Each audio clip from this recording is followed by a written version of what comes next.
Oi, eu me chamo Gustavo, tenho 36 anos hoje, mas essa história aconteceu quando eu tinha 27.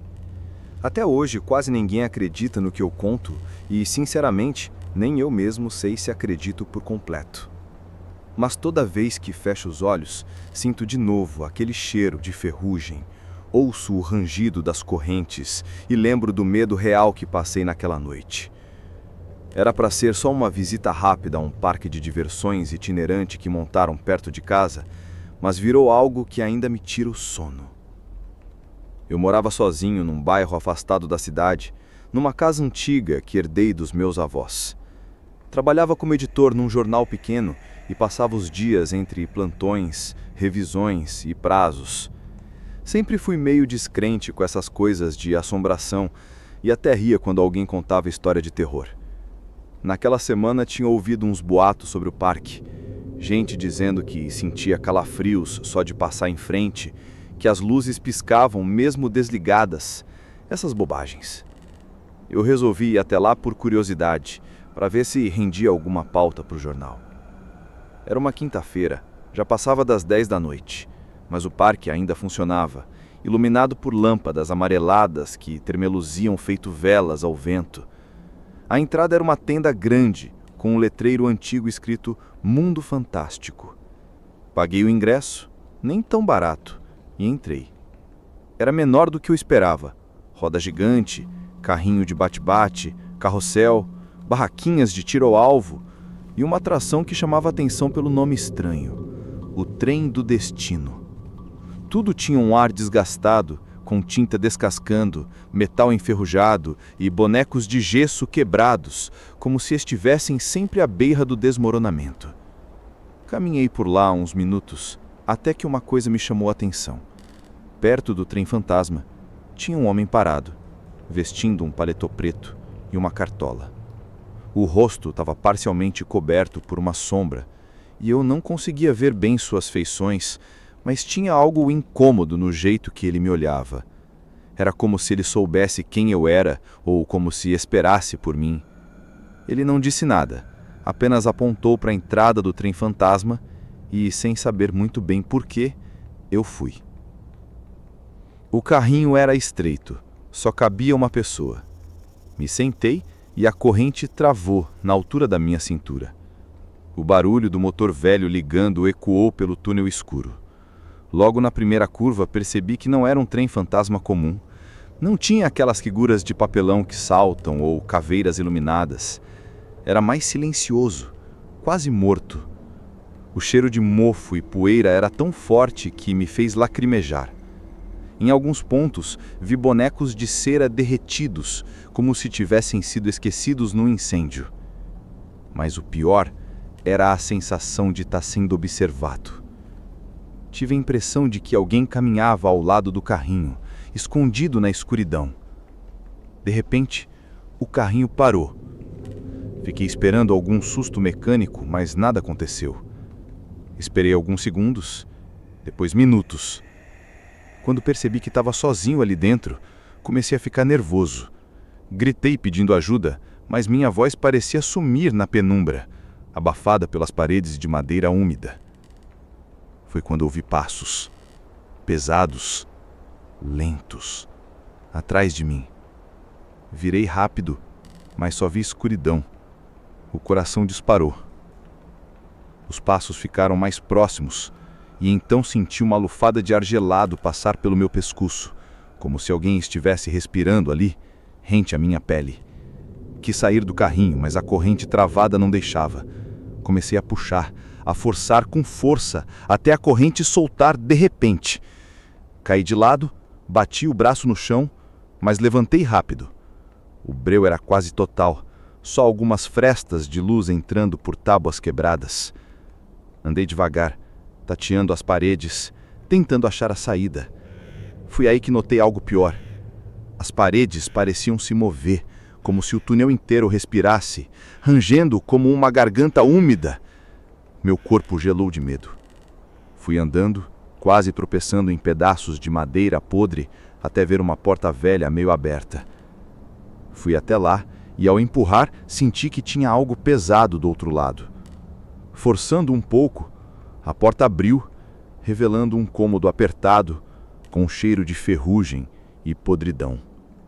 No centro, um espelho oval, sujo, emoldurado por madeira rachada. Me aproximei e, quando olhei, não vi meu reflexo. Em vez disso, vi a imagem de mim mesmo, mas completamente diferente.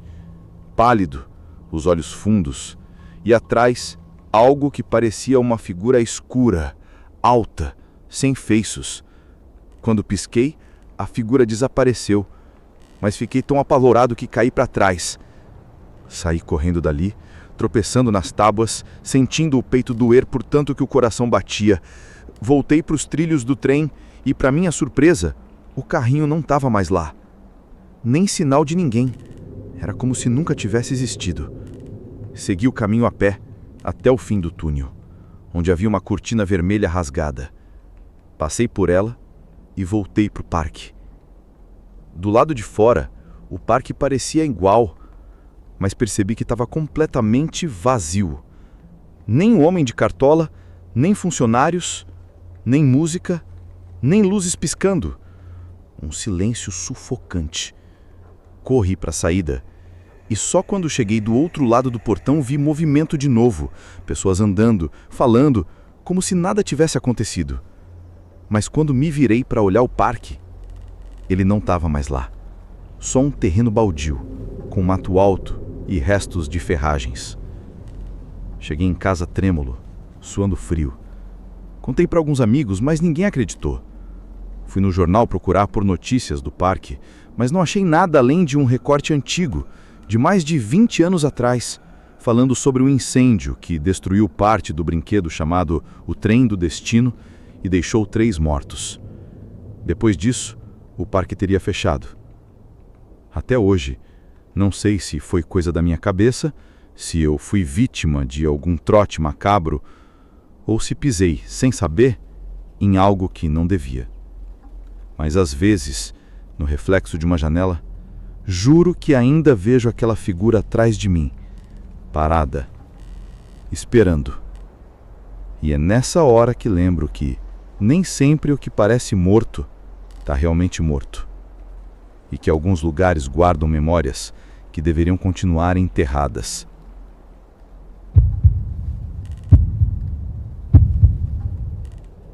Você acredita no sobrenatural? Faço essa pergunta porque durante meus 29 anos de vida sempre fui absolutamente racional. Meu nome é Carla, sou bióloga especializada em ecossistemas florestais e até recentemente considerava qualquer manifestação paranormal fruto da imaginação ou de fenômenos mal compreendidos. Sou solteira, sem filhos e sempre vivi para a ciência. Tudo mudou durante uma expedição na Serra da Mantiqueira, numa área quase intocada, conhecida como Mata do Silêncio. Eu, meu orientador, professor Marcos, e 2 assistentes, Tiago e Luciana, montamos acampamento ali por 3 semanas. Nos primeiros dias, tudo correu como esperado. Coleta de amostras, catalogação de espécies raras, noites tranquilas, até a 5ª noite. Enquanto revisava anotações na barraca, ouvi alguém sussurrar meu nome vindo da mata. Saí para ver, mas todos dormiam profundamente. Fingi não dar importância, até que, nas noites seguintes, o chamado voltou, sempre por volta das 2 da manhã, suave, feminino, insistente. Às vezes parecia que a voz circulava ao redor do acampamento. Quando eu me aproximava, ela sumia. Comentei com Dona Sebastiana, uma senhora da região que nos ajudava com mantimentos. Ela contou que, segundo histórias antigas, a floresta era habitada por espíritos de pessoas que se perderam ali. Um jovem pesquisador nos anos 70, 2 excursionistas nos anos 80, uma guarda florestal desaparecida 3 anos antes, e até sua bisavó, Maria Joaquina, sumida em 1860, ao entrar na mata em busca de ervas. Tentei ignorar até que Tiago confessou que também ouvia uma voz masculina chamando o seu nome. Luciana, por sua vez, ouviu o choro de uma criança. O professor, sempre cético, atribuiu tudo ao estresse, até que certa noite todos nós ouvimos juntos algo impossível. Um coro de vozes vindo da mata.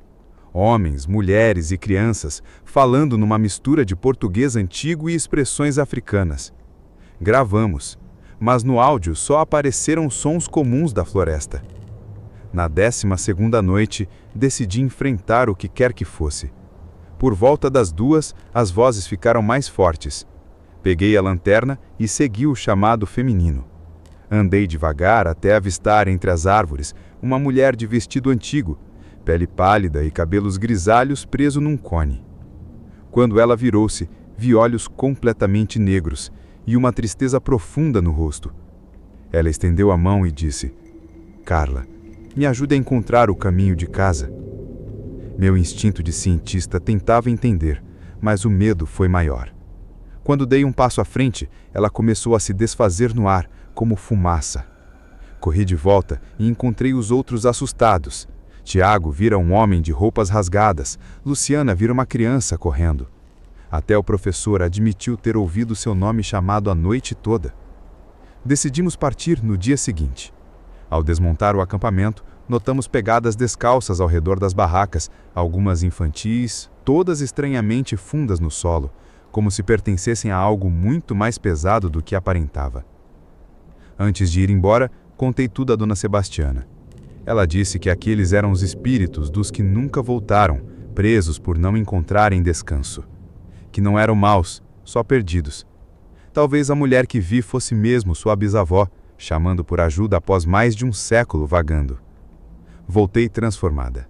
Embora tenha concluído minha tese sobre biodiversidade, nunca relatei os acontecimentos sobrenaturais, por medo de descrédito. Mas minha visão do mundo mudou. Percebi que há coisas que a ciência ainda não explica.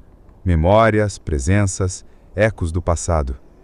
Meses depois, soube que a guarda florestal desaparecida fora encontrada. Seu corpo estava numa clareira, deitado calmamente, sem sinais de violência. Como se, enfim, tivesse sido acolhida por aquelas vozes antigas. Hoje, toda vez que passo perto de uma floresta, presto atenção ao vento entre as folhas. E, às vezes, ainda acho ouvir meu nome sussurrado na distância, lembrando que, mesmo entre árvores, não estamos tão sozinhos quanto pensamos.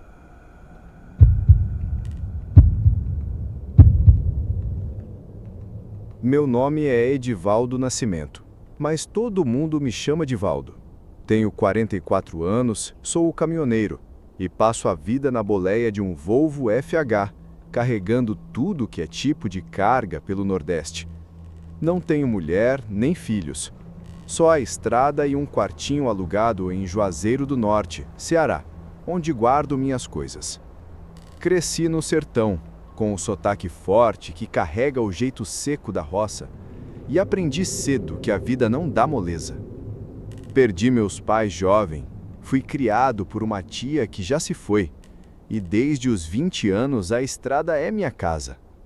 Sempre achei que o pior que podia acontecer era uma carga atrasada ou um pneu estourado num trecho ruim. Mas, há 5 meses, numa curva da BR-230, na Paraíba, encontrei algo que não era desse mundo. Algo que me marcou como se tivesse gravado meu nome na pele. Vou contar o que vivi. E não é para assustar, é para avisar. Era uma noite de quarta-feira. E eu estava voltando de Campina Grande com uma carga de tecidos para Recife. A BR-230, para quem não conhece, é uma estrada que corta o interior, com trechos que parecem esquecidos, onde o asfalto é ruim e o mato engole tudo. E eu estava num desses trechos, perto de um lugar chamado São Mamed, onde a estrada faz uma curva fechada, que os caminhoneiros chamam de Curva do Diabo. Dizem que ali já teve muito acidente, mas eu nunca dei bola para essas histórias. Era por volta da meia-noite. O céu estava limpo, com estrelas que pareciam furar a escuridão. O rádio estava ligado, tocando um forró antigo, baixo, só para fazer companhia. Eu estava cansado, mas focado, querendo chegar ao próximo posto antes do amanhecer. Foi quando vi o menino. Ele estava no meio da curva, parado bem no centro da pista, como se tivesse brotado do asfalto. Era pequeno, uns 10 anos, magro, com uma camisa rasgada e pés descalços. Os faróis iluminaram ele e eu vi que estava olhando para o chão com o cabelo preto caindo no rosto. Buzinei, achando que era algum garoto perdido, e reduzi a velocidade, mas ele não se mexeu. Parei o caminhão a uns metros dele com o motor ligado e abri a janela. "Ô menino, sai da pista, tá louco?" Minha voz saiu alta, com o sotaque carregado, mas ele não respondeu. Só levantou a cabeça, devagar, e eu vi os olhos dele. Não eram olhos de gente, eram brancos, como se o leite tivesse enchido as órbitas, sem pupila, sem nada. Meu coração disparou e um frio subiu pela espinha. Um frio que não explicava, porque a noite estava quente. Tentei me convencer que era coisa da minha cabeça, que o cansaço estava brincando comigo. Desci do caminhão com a lanterna na mão, pensando em tirar o menino da pista, mas quando o facho de luz bateu nele, ele não estava mais lá. A pista estava vazia, só o asfalto rachado e o mato balançando com o vento. O ar ficou pesado, com um cheiro que não era de mato nem de terra, mas de algo velho, como roupa guardada por anos. Voltei para a boleia com o coração na boca e liguei o motor. O rádio que estava tocando forró cortou de repente, e um chiado tomou conta. Um som que parecia vir de dentro do caminhão, não do aparelho. E então, uma voz. Era de criança, mas não era inocente. Era minha voz de quando eu era pequeno, com o mesmo sotaque, o mesmo jeito de falar que eu tinha aos 10 anos. "Valdo, vem brincar", ela disse, e riu, um riso que parecia engasgar, como se a garganta estivesse cheia de terra. Pisei no acelerador e o caminhão disparou pela curva. Não olhei pelo retrovisor, mas sentia algo atrás de mim, como se um menino tivesse subido na carroceria, ou pior, na boleia. O chiado do rádio não parava e a voz voltava, às vezes sussurrando, às vezes gritando: "Valdo, tu não foge!" Minha mão tremia no volante e o suor escorria pelo rosto, mesmo com o ar-condicionado ligado. Cheguei a um posto de gasolina umas 2 horas depois, com o céu ainda escuro. Estacionei, tranquei a porta e fiquei lá, com as luzes acesas, esperando o sol. O rádio estava quieto, mas o silêncio era pior. Era como se ele tivesse sentado do meu lado, esperando, sem pressa. No dia seguinte, tentei esquecer. Falei com um frentista no posto, um cara velho que conhecia a região. Contei o que vi sem esperar que acreditasse. Ele ficou sério, apagou o cigarro no chão e disse: "Moço, aquela curva não é boa. Tem um menino que aparece lá desde os anos 80.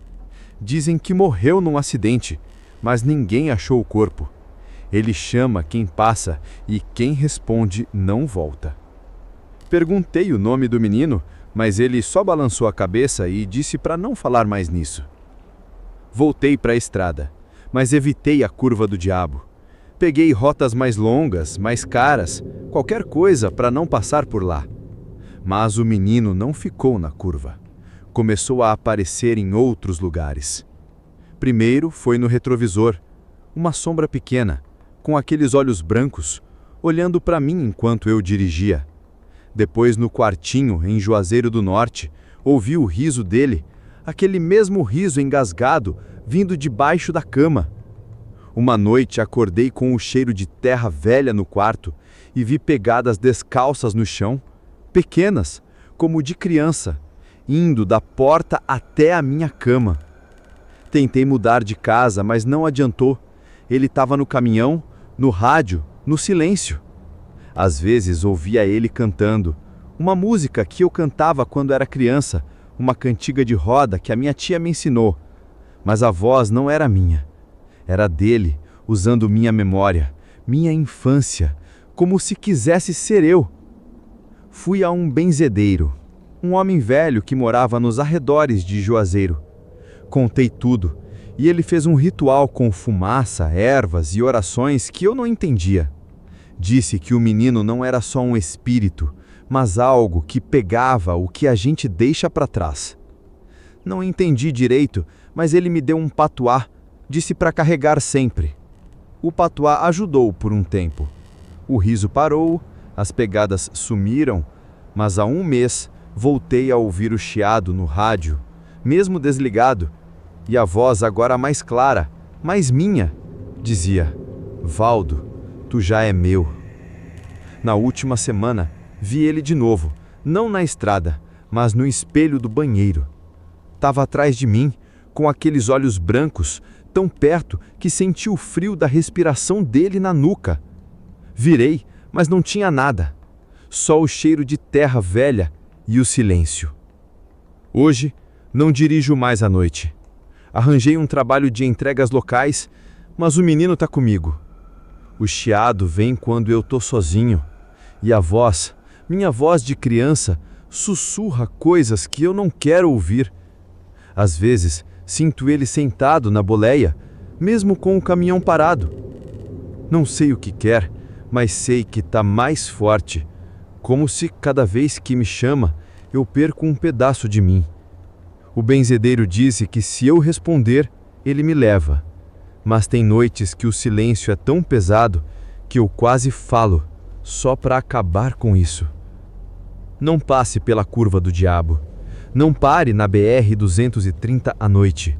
E se ouvir uma voz de criança chamando o seu nome, não responda. Porque se responder, ele vai te conhecer. E aí não tem volta.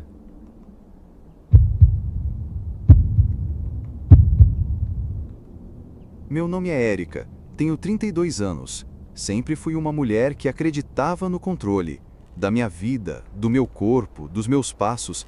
Trabalho como designer gráfica. Moro sozinha num bairro de classe média em São Paulo. Levo uma rotina comum.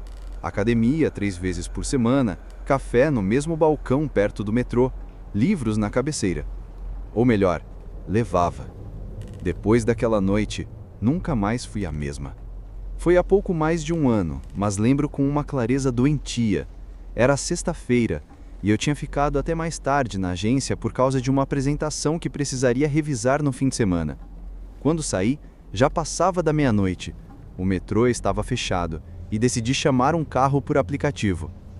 Esperei na calçada quase deserta, com a rua iluminada apenas por alguns postes amarelados, enquanto segurava a mochila contra o peito. O carro demorava a chegar, e foi nesse intervalo, de minutos que pareceram uma eternidade, que notei um homem parado no outro lado da rua. Usava boné escuro, calça larga. Primeiro pensei que ele só esperava alguém, mas algo no jeito dele me olhava fez o estômago se contrair. A rua estava vazia e até as janelas dos prédios pareciam cegas. Tentei disfarçar, olhando para o celular. Quando ergui os olhos de novo, ele atravessava a rua. Meu coração disparou tão forte que quase pude ouvir o sangue batendo nos ouvidos. Olhei para o fim da rua, esperando ver os faróis do carro que eu tinha pedido, mas não vinha nada. Então ele chegou perto demais, perguntou se eu tinha fogo. Disse que não fumava. Ele sorriu de um jeito que me deu náusea. E naquele sorriso eu entendi tudo, antes mesmo das palavras. Fica quietinha, que vai ser rápido. Ele me segurou pelo braço, forte demais. Tentei me soltar, mas ele apertou ainda mais e senti os dedos dele queimarem minha pele. Comecei a gritar, um som que não parecia meu. Ele me empurrou contra uma parede de um prédio, num canto escuro. O medo tinha um gosto amargo, um calor que me subia pela garganta. Senti a mão dele tentando abrir o zíper da minha calça, enquanto a outra me prensava pelos ombros. Por um instante tive a impressão de que eu estava fora de mim, vendo de longe, como quem assiste a um pesadelo. Vi meu rosto contorcido, o cabelo grudado no suor, vi o chão sujo, ouvi o som da minha própria respiração falha. Lutei como pude, bati com a cabeça nele, arranhei, chutei. Ele xingava baixo, quase entre os dentes, com raiva crescente. E então, num segundo que ainda me parece improvável, ouvi o barulho de um motor. Um táxi velho virou a esquina e iluminou a calçada com os faróis. O homem me largou tão rápido que quase caí.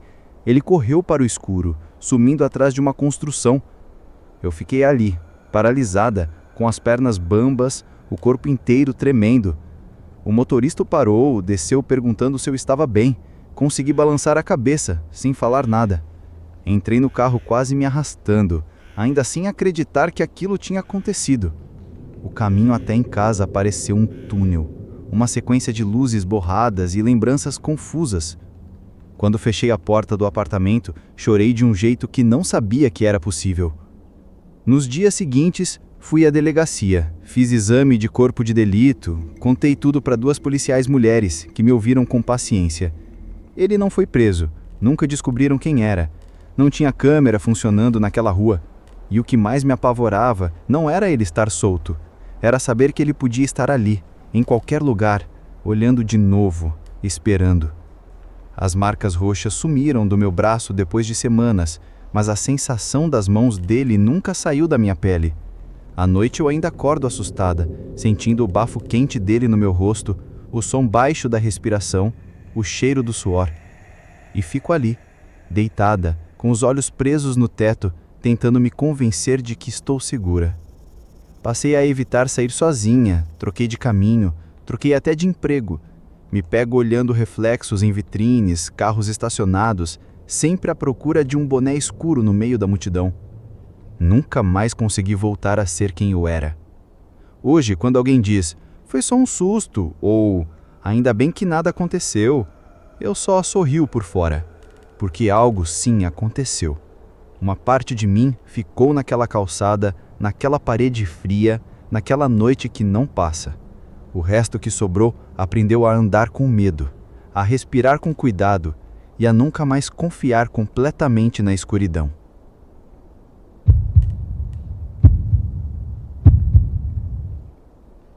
Boa noite, Diário do Medo. Eu sei que vai soar estranho, mas o que vivi não teve nada a ver com fantasmas ou demônios do jeito que contam por aí. Meu medo veio de algo que caminha entre a loucura e a realidade. Algo tão humano que talvez seja isso que o torna monstruoso. Meu nome é Juliana, tenho 34 anos, sou terapeuta ocupacional. Trabalhei durante 2 anos num abrigo para mulheres vítimas de violência, numa região afastada da cidade. Era um prédio antigo, meio improvisado, com janelas gradeadas e portas que rangiam mesmo sem vento. Não era o lugar ideal, mas era tudo que aquelas mulheres tinham. Numa noite de quinta-feira, fiquei de plantão sozinha. Uma das moradoras, chamada Ivone, não voltou do trabalho voluntário dela na cozinha comunitária. Já eram quase 11 da noite quando ouvi batidas fortes no portão dos fundos. Corri achando que era ela, perdida ou assustada. Mas quando cheguei perto, parei. Do outro lado do portão, não havia uma mulher. Era um homem, alto, usando uma blusa grossa de capuz. Ele batia com força, como quem quer arrombar, e murmurava algo que não conseguia entender. Tentei perguntar o que queria, mas ele não respondeu, só parou de bater e ficou ali, parado, imóvel, como uma estátua.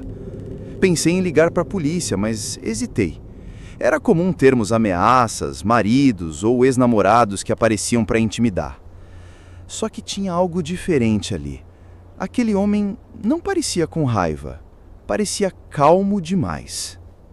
Minutos depois, as luzes começaram a falhar. O gerador deu um estalo seco e o corredor ficou numa penumbra estranha, cortada só pelo piscar do aviso de emergência. Eu fui até a sala de segurança para ver as câmeras, mas a tela mostrava só interferência e vultos passando rápido demais para entender. Foi quando percebi que o homem não estava mais no portão. Fui até a porta que dava para o quintal dos fundos. Devagar, empurrei a maçaneta, sentindo meu coração disparar. O quintal estava vazio, mas algo estava diferente. Na parede do fundo, onde ficava a lavanderia, alguém tinha escrito com algo escuro, talvez tinta ou... Eu não quis saber. A frase era simples, mas me gelou por dentro. Ela sabe. Dei um passo para trás, bati o cotovelo na maçaneta e deixei escapar um gemido. Corri para o corredor, pensando em acordar as mulheres, mas o corredor estava vazio. Portas abertas, camas vazias. Cada quarto que eu entrava, as mesmas camas mal arrumadas, as cobertas jogadas no chão, tudo dando a sensação de que alguém tinha saído às pressas. Naquele momento eu não sabia se era real ou se eu estava enlouquecendo. Pensei em correr para a rua, mas minhas pernas travaram. Então ouvi uma voz, vinda da cozinha. Uma voz calma, quase sussurrada. Ela sabe, Juliana. Eu nunca contei meu nome a ninguém fora dali, nem mesmo no portão naquela hora. Entrei na cozinha devagar, cada passo mais pesado que o outro. E ali, sentado numa cadeira de plástico, estava o homem de capuz, de costas para mim. Ele não se virou, só ficou repetindo num tom baixo, como se conversasse com alguém invisível. Ela sabe o que fizeram. Eu queria perguntar do que ele falava, mas minha garganta estava seca, como se engolir fosse impossível. A lâmpada balançava sobre nós, rangendo, e cada vez que a luz iluminava melhor, eu via aquele tremer, como se estivesse tomado por algo que ele mesmo não controlava. Então, ele levantou devagar, cabeça baixa, e foi em direção à porta da frente. Eu recuei, encostada na parede, assistindo ele passar, e antes de sair, ele murmurou, num tom tão frio que me arrepiou até a alma. Cuida delas, Juliana, porque eles vão voltar. Ele desapareceu na noite, sem fazer barulho, como se nunca estivesse ali. No dia seguinte, as mulheres voltaram, todas, cada uma com uma história diferente para justificar por que tinham saído durante a madrugada, mas nenhuma lembrava de ter visto aquele homem. Eu fui até a parede da lavanderia. Não havia nada escrito. Mas no chão, encostado no tanque, encontrei o crachá da Ivone, a moça que não voltou naquela noite. Eu perguntei a ela sobre aquilo. Ela só me olhou com um vazio estranho no rosto e respondeu: eu não lembro de nada. Desde então, eu durmo pouco, porque toda noite, quase sempre às 3 da manhã, sonho com aquele homem parado na cozinha, de costas, repetindo a mesma frase. Ela sabe. Eu não sei o que ele quis dizer, mas a sensação que eu tenho é que estou guardando algo que eu mesmo ainda não descobri. E que quando descobrir, vai ser tarde demais. Eita, foi tenso, hein? Se você já sentiu aquele calafrio, já dá um like aí para não perder o combo do medo. Se inscreve e ativa o sininho, porque se você acha que acabou, tá enganado. Vem mais coisa sinistra por aí para fazer você dormir com a luz acesa. Agora me conta aqui nos comentários de qual cidade você está assistindo. Quero ver se o medo tá chegando em todo canto do Brasil. E ó, falando sério, essa voz nova tá de arrepiar ou parece que tô tentando assustar com voz de tio do pavê? Quero saber sua opinião, hein? Compartilhe esse vídeo com aquele amigo que adora um susto. Só não me responsabilizo se ele pular da cadeira, hein? Valeu demais por ficar até aqui comigo. E se cuida, porque o medo não dorme nunca. Até a próxima, se você tiver coragem.